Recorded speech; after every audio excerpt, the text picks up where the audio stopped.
Hoe tree jy op? Wat doen jy?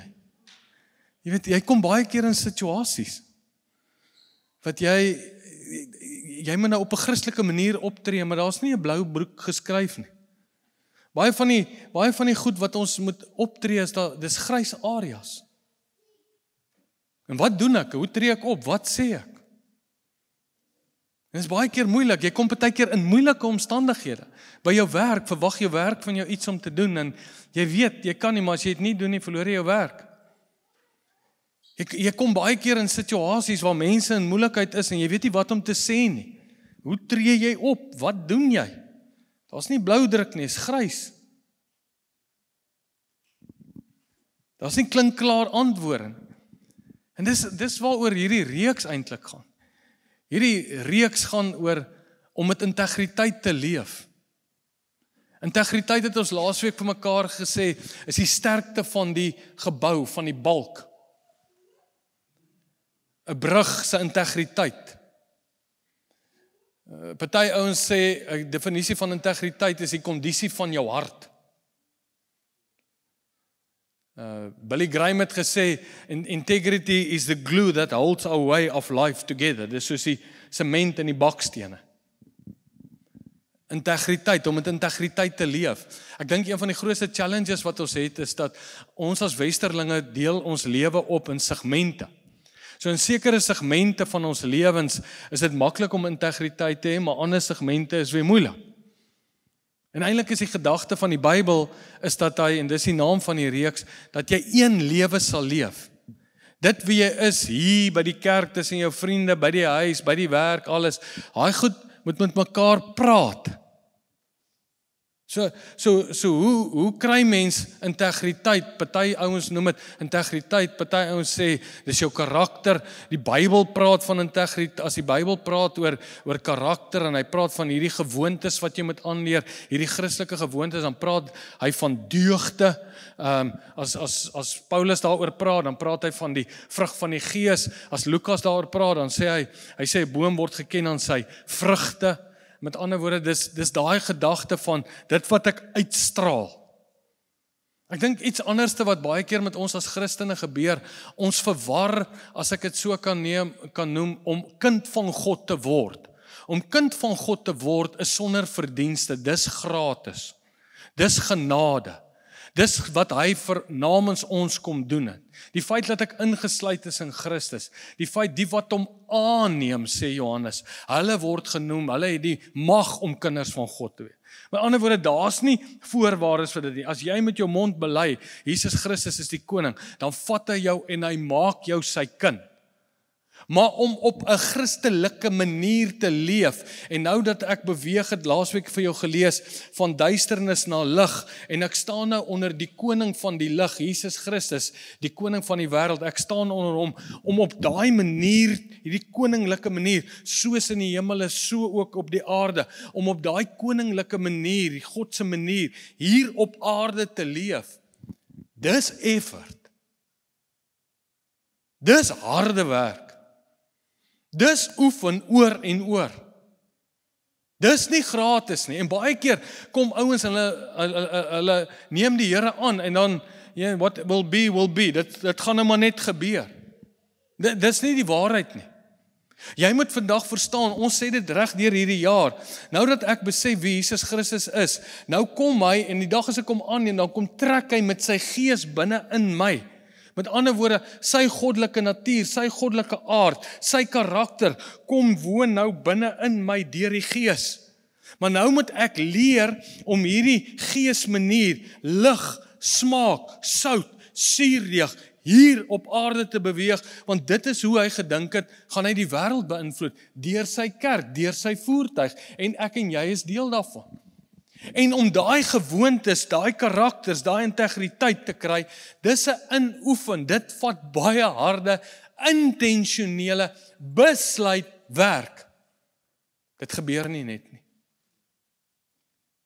En jy gaan dit inoefen en jy gaan daaraan werk tot die dag dat jou hare grys is en jy jou oë toemaak. Want hy sê as God dan die goeie werk in julle begin, sal hy dit end uit voltooi tot die dag dat Christus kom. So hoe werk dit? So wat ek gedink het, toe ek aan hierdie goed begin dink, toe dink ek gaan vandag vir jou 'n gedeelte lees uit Petrus. Nou is baie interessant, die eerste brief wat Petrus geskryf het en die tweede brief het hy aan die gemeente geskryf en dan sê hy 'n paar interessante goed. Hulle was, as ek dit so kan noem, in 'n multikulturele samelewing. Daar was klomp verskillende godsdienste en die Christene van daai tyd is verbaal geboelie en uitgespot en daar's met hulle spot gedryf. So nou kom Petrus en hy sê vir hulle, hoe leef julle in hierdie wêreld met al sy kulture, in hierdie wêreld met sy verskillende godsdienste, waar julle as Christene verbaal baie sterk gechallenge word. Hoe leef jy? Hoe druk jy jouself uit? En dan kom Petrus, en dit is interessant, sommer net so ter interessantheid, hy skryf hier in 2 Petrus 1 vanaf vers 13, hy sê, ek beskou dit as reg, solank ek in hierdie tentwoning is, hierdie liggaam is, om julle deur herinneringe op te wek. Met ander woorde, hy skaam hom nie daaroor om oor dieselfde goed vir hulle te sê nie, omdat ek weet dat die aflegging van my tentwoning op hande is, soos die Here Jesus Christus dat aan my openbaar het. Met ander woorde, hy staan aan die einde van sy lewe, waar hy weet hy gaan 'n marteldood sterf.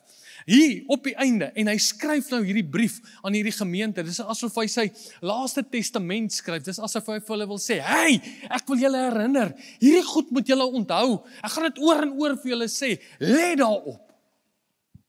Dis soos wanneer jy weet jy gaan doodgaan, en jy moet met jou kinders praat, wat is sy laaste goed wat jy vir hulle sê?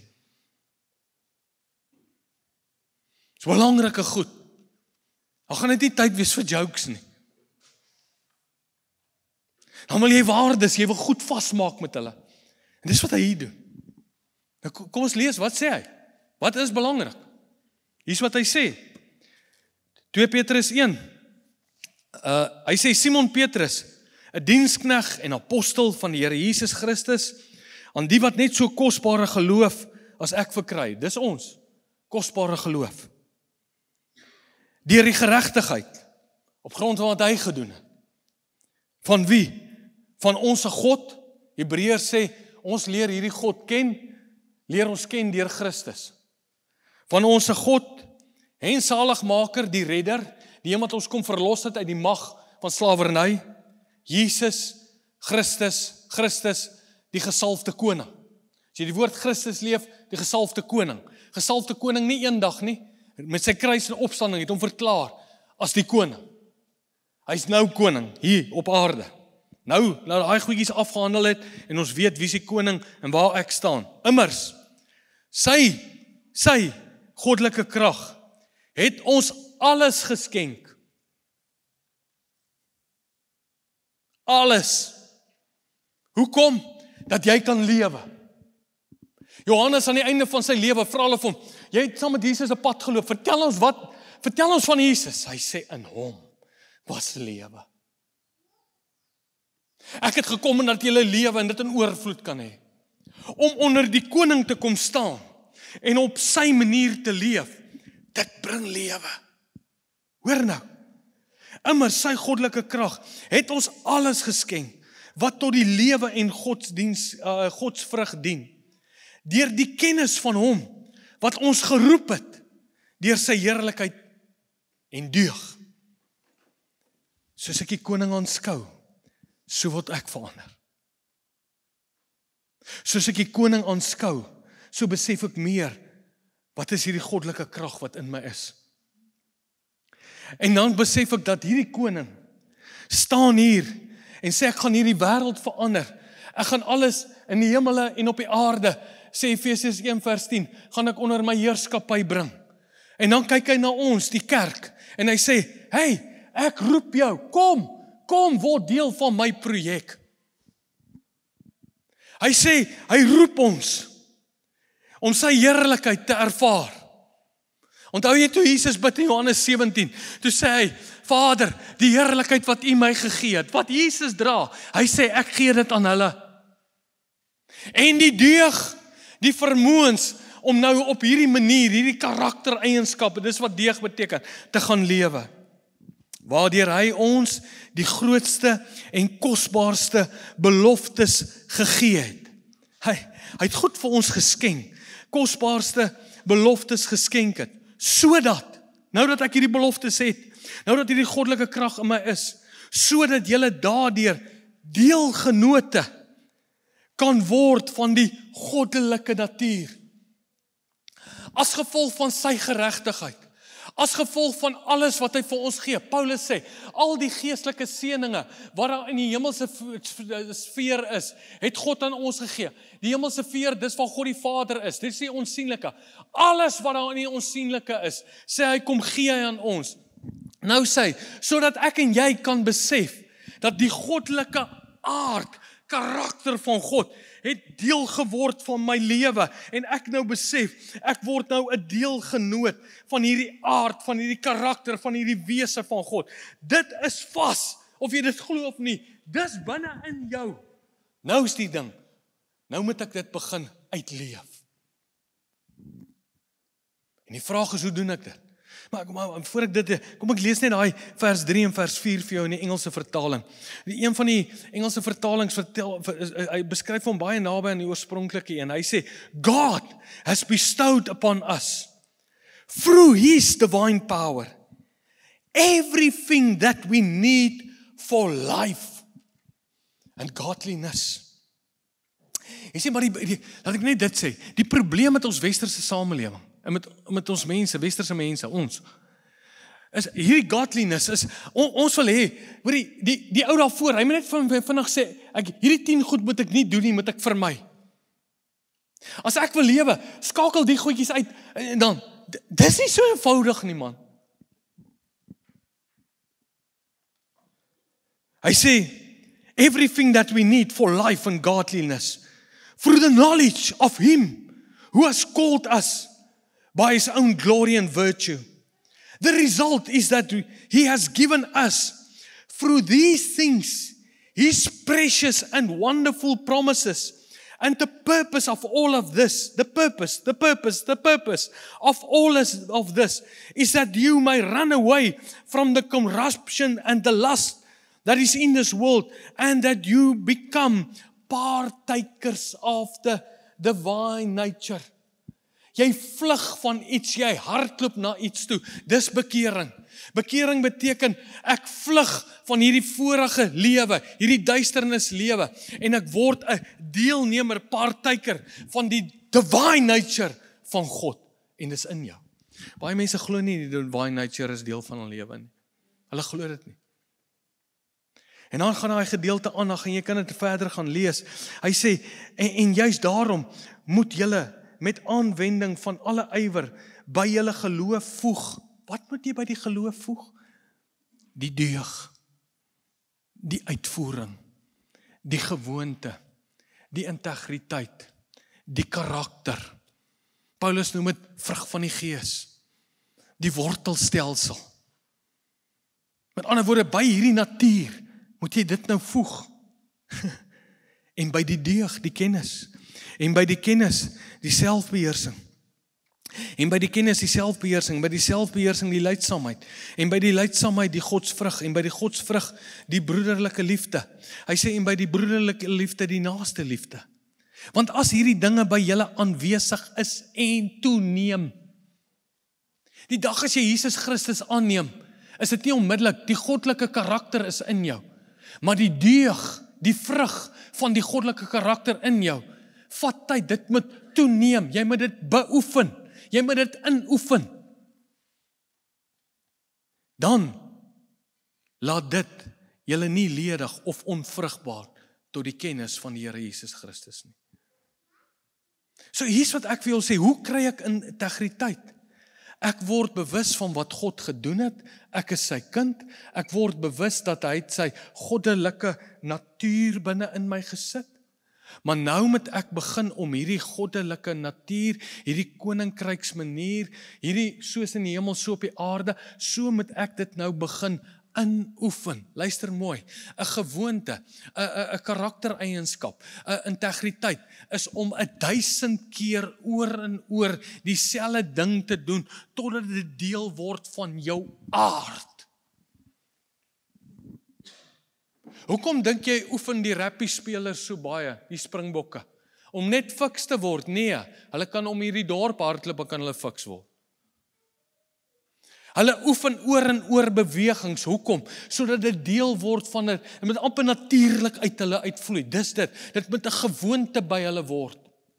Die van julle wat in die weermag was, hoekom het hulle ons skietbaan toe gevat en oor gedrill, ons het dit gehaat, maar sodat jy dit met 'n gewoonte by jou kan word, sodat jy as jy in die situasie uit, dat jy kan opereer vanuit hierdie, hoe kan ek sê, hierdie operating system, dat jy uit gewoonte uit daar volgens kan optree. Toe Daniël in die vreemde land kom, toe tree hy vanuit gewoonte op hoe goed in sy lewe gewerk het. Maar die vraag is hoekom? Hoekom moet ons dit doen? Want vers 11 sê vir ons, want so sal ryklik aan julle verleen word die ingang in die ewige koninkryk. Jy sien die koninkryk, Jesus sê die koninkryk van God, laat die koninkryk kom. Die koninkryk het gekom, maar die manier hoe ek nou hierdie koninkryks manier, waardes, gewoontes, karakter uitleef, is ek moet dit inoefen, ek moet toeneem, ek moet inoefen. Die vraag is, hoe doen ek dit? Wel, een van die maniere wat hierdie gedeelte vir ons sê, hoe jy dit doen, hy sê, nadat jy die verdorwenheid ontvlug het. Weet jy wat is vlug in die Bybel? Die van julle wat sal onthou, daar is miskien 'n paar, kan julle onthou, toe ons jonk was, en ons by die buurman gaan vrugte leen het, want hy het 'n oorvloed gehad. Daai 6 voet muur, klim jy oor. Dan klim jy in die boom. Die grootste moeilikheid is as die agterstoep se lig aangaan van die buurman. Jy bly nie in die boom en eet nog van die vrugte nie. Sê hoor ek kuier net bietjie, naand oom. Nee. Jy val uit die boom uit. Daai 6 voet muur is soos 'n hekkie. Jy maak net so. Dan gaan jy oor. Dis vlug. Jy sê, jy moet vandag verstaan, jy moenie Satan tart nie. Daar's goed wat jy weet nie goed is vir jou nie. Elke mens verskil. Die Bybel sê, jy moet vlug en jy stap na iets beters toe. Dis een manier. Dis soos die storie wat ek jou laasweek vertel het van Josef en Potifar se vrou. Toe Potifar se vrou vir hom sê, kom lê hier langs my. Toe sê die Bybel nie, hy het eers gaan lê en gevoel hoe voel dit nie. Die Bybel sê, hy het gevlug. Hy het vir haar gesê in daai oomblik, ek sal nie teen my Here en my Heer optree nie. Want my Here en my Heer was goed vir my hele lewe. Met ander woorde wat? Hy het die goed oordink. Hy het gedink aan die goed. Dis een van ons grootste probleme in die Nuwe Testamentiese kerk. Mense dink nie. Hulle verwar gees en brein met mekaar. Hulle dink nie die twee is albei deur God gegee nie. Want Paulus skryf, kyk hoe mooi skryf hy. Hy sê, wat is ons doel as mense op aarde? Ons weet God se doel is alles in die hemel en alles op die aarde onder een hoof te verenig, onder Christus. Dit sê Efesiërs 1 vers 10 en vele ander gedeelte. Hy gaan hierdie aarde vul met sy heerlikheid. Dis sy doel. Maar binne daai groot doel van God, hoe leef ek nou my doel uit? Nou skryf Petrus vir ons vroeër. Hy skryf vir ons vroeër in die boek. Sy eerste brief, dan sê hy, 1 Petrus 2 vers 9. Maar julle, dis nou ons. Julle is 'n uitverkore geslag. Hoor nou mooi, 'n koninklike priesterdom. Wat doen 'n koning? Hy heers. Maar wat doen 'n koning nog? 'n koning, die koning wat heers, ingestel is in 'n land, sy manier van dinge doen, vind met tyd, so suurdeeg hardloop het. Dis hoekom ons in ons eie land sukkel met korrupsie, want eers het hy hardloop. Dis 'n manier van heers. Maar wat doen 'n priester? Koninklike priesterdom. Wat doen 'n priester? Hy offer, hy bring lof. Dis wat, nou sê die Bybel, julle, dis ons. is koninklike priesters. Ons beeld uit, ons straal uit die koning se manier. En ons bring lof aan die Here saam met die hele skepping. Gee ons woorde om te vertel hoe groot die koning is. Dis ons doel. Maar as jy hierdie koninklike manier wil uitbeeld aan die wêreld daar buite, hoe sê Paulus kry jy dit reg? Sit jou brein aan.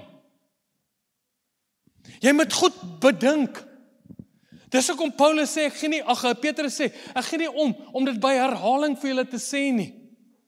Kyk wat sê hy, Romeine 12 vers 1 en 2. Ek vermaan julle dan broeders, by die ontferming van ons God, dat julle julle liggame stel as 'n lewendige en heilige en God welgevollige offer. Dit is julle redelike, dis jou basis van godsdiens. Dis wat jy moet doen. Hy sê, en word nie aan hierdie wêreld, hierdie kosmos, hierdie manier vlug, word nie daarin gelykvormig nie, maar hy sê, wat sê hy? Hy sê, maar word vernuwe in jou gemoed.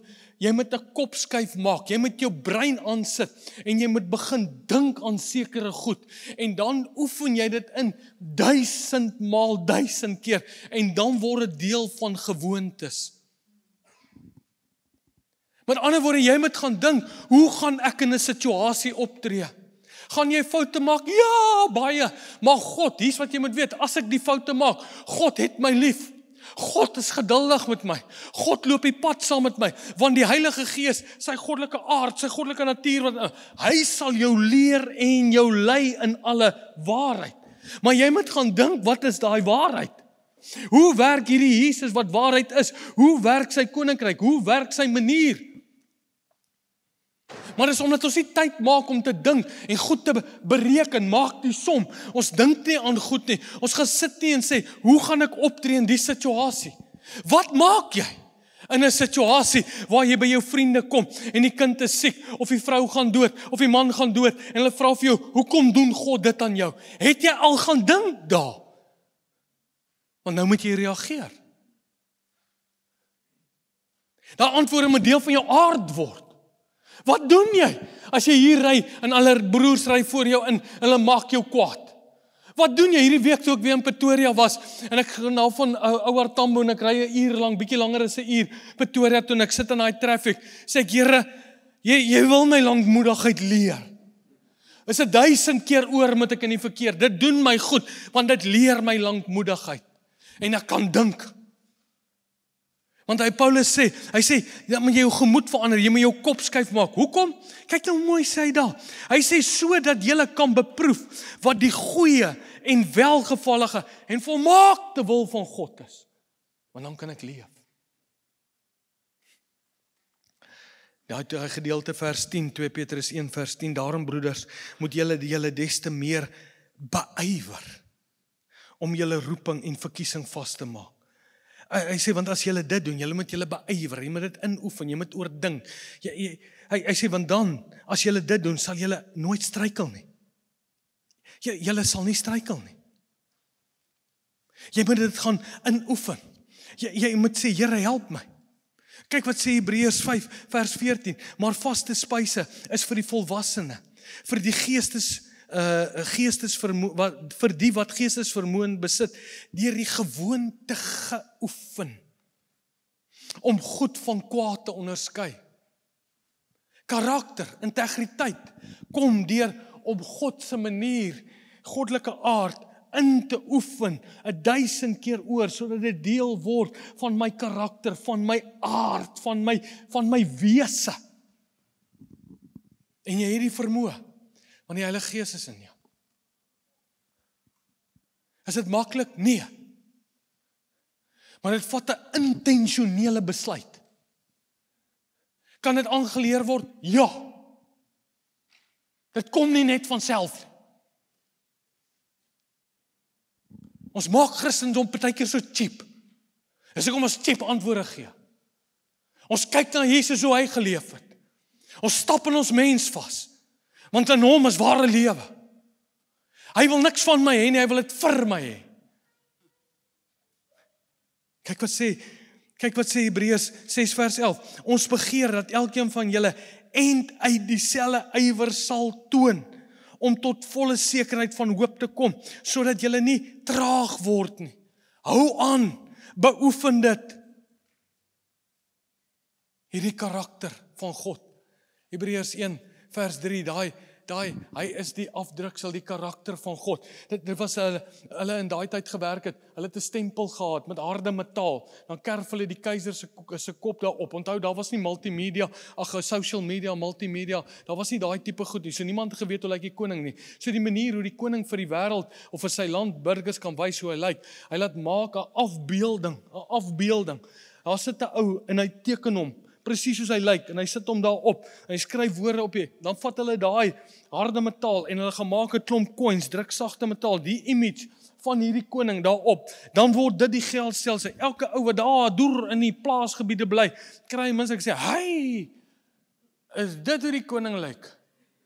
My mag, dis nie gedink, check hy hare. Nou Jesus is dit van die Vader. Nou sê Jesus, ek sit daai inprint, sit ek op jou. Sodat as mense hier buite met jou te doen kry, hoe jy besigheid doen, hoe jy alles doen, hoe jy jou lewe leef, dan sien hulle wie ek is. Maar dit vat tyd, my maat. Maar jy moet 'n besluit neem, kognitief, en begin dink oor goed. En dan leef jy dit uit. Dis 1000 keer oor, klein goedjies. Dan word dit aard, dan word dit natuur. Maar jy het gee 'n bietjie my foon, ek het hom vergeet. Ek wil jou storie vertel.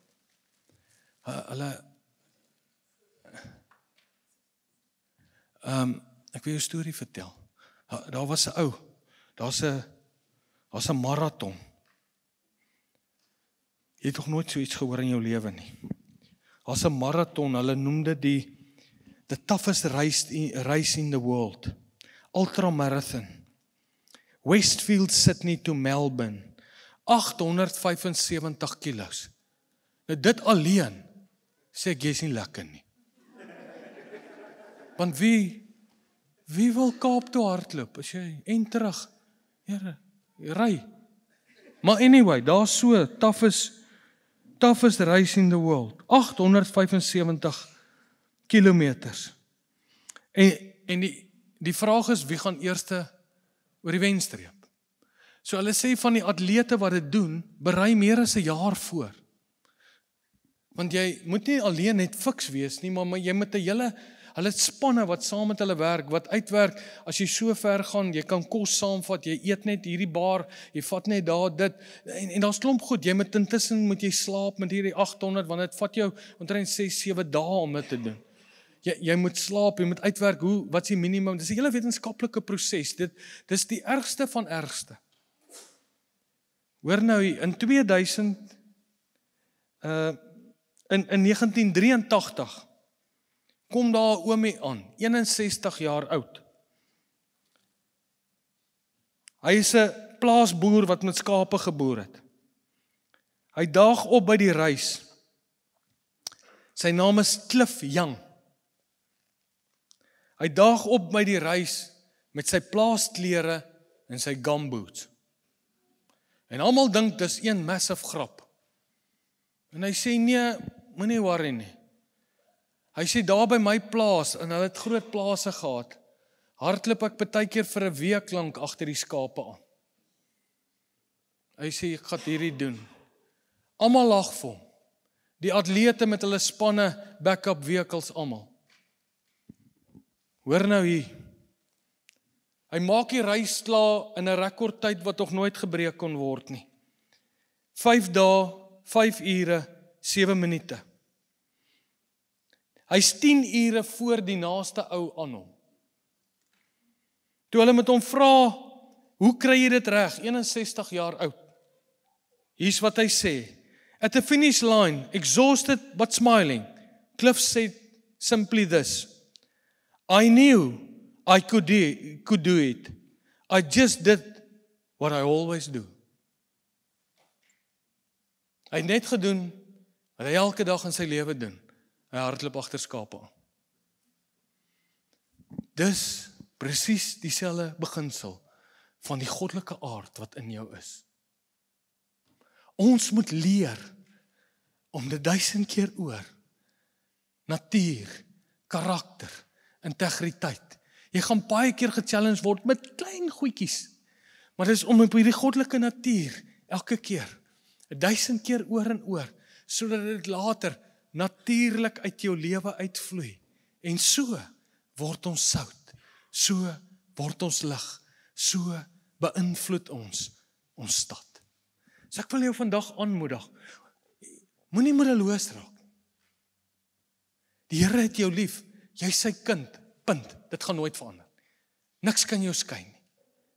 Maar om hierdie goddelike aard uit te oefen wat hy in jou geplaas het, gee hy vir jou die Heilige Gees. Hy gee vir jou alles wat jy nodig het om te leef, al die geestelike seëninge wat daar in die hemel is. Hy gee vir jou die hele pakkie.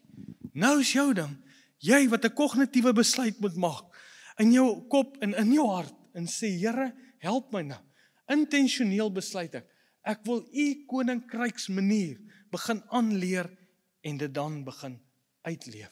En dan doen jy die klein goedjies oor en oor en oor, totdat dit 'n natuur of karakter word. Het gee my baie hoop. Ek het nog 'n lang pad om te gaan. Vra my familietjie, en nog baie goed waarna ek moet werk. Maar ek word nie moedeloos nie. Ek's intentioneel. Ek weet hy werk met my. Hy's besig. Hy's besig. Ek doen oor en oor. As ek faal, is dit nie, ek gaan in skuld en skaamte en seer en voel 'n mislukking nie. Nee, is net nog 'n leerskool, is nog 'n trappie. Is miskien 'n blootstelling waarna ek voorheen nog nie blootgestel is. Is 'n klip wat teen ek my voet stamp, is oké, ek gaan net aan. Maar ek's intentioneel. Ek gaan nie 875 km hardloop. Ek gaan dit klaarmaak. Amen. Jare terug het ek 'n reeks gedoen, bonatuurlik, natuurlik.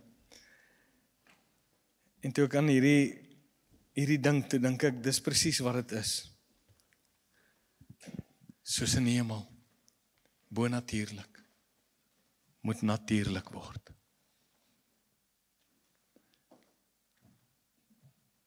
Want dit is lewe. Hemelse Vader, dankie. Dankie dat U ons help, en dankie dat U met ons is, dat U in ons is. Dankie dat U ons glo. Hoe daai skrif laasweek gesê, sy geloof in ons gee ons lewe integriteit. Ons is die kinders. Ons behoort aan nie. Ons name is in die handpalm gegraveer. Niks kan dit ooit verander. Niks kan ons ooit skei van die liefde van God. Dier gekoop deur die kosbare bloed van die lam. En al wat ons wil wees is 'n koninklike priesterdom. En help ons om te leef op U manier. U het altyd in die teenoorgestelde gees opgetree. U kom heers deur te dien. Leer ons hierdie gewoontes, hierdie karaktereienskappe, hierdie natuur van God, dat ons dit sal aanleer en uitleef, die vrug van die Gees, ons wortelstelsel. Ek bid dit vir ons almal. Ons het sommer baie hoop en baie geloof, want U glo in ons en U is besig met ons. Dankie daarvoor.